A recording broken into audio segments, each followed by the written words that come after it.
कैलाश पर्वत पर शांति थी। बर्फ से ढके पहाड़, हवा में ठंडक, सब कुछ स्थिर और शांत।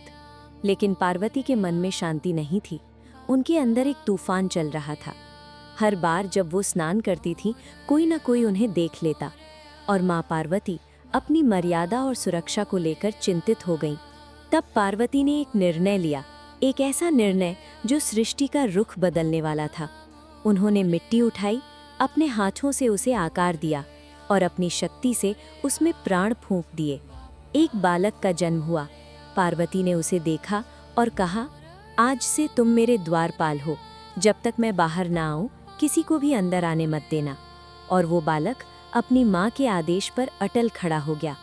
पर किसी को ये पता नहीं था कि कुछ ही पलों में ये बालक खुद महादेव के सामने खड़ा होने वाला था।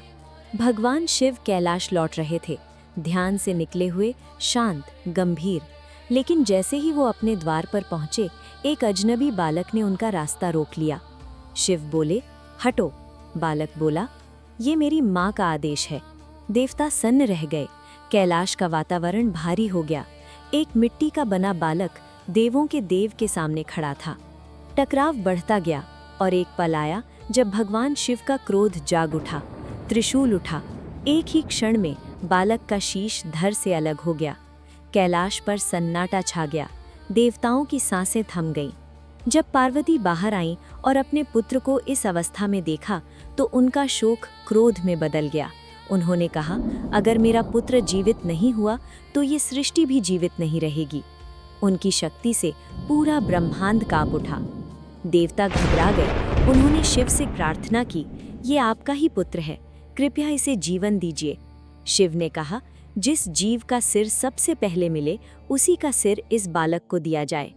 सबसे पहले जो जीव मिला वो एक हाथी था। उसका सिर लाया गया और शिव ने उसे बालक के शरीर पर स्थापित कर दिया। और तब एक चमत्कार हुआ। बालक ने आंखें खोल दी। देवताओं ने स्तुति की, वक्रतुंड महाकाय। और शिव ने घोषणा की, आज से ये गणों का नायक होगा, इसका नाम होगा गणेश। और पहली बार ब्रह्मांड में गूंज उठा, श्री गणेशाय नमः। ये कहानी सिर्फ एक घटना नहीं, ये सृष्टि का संदेश है।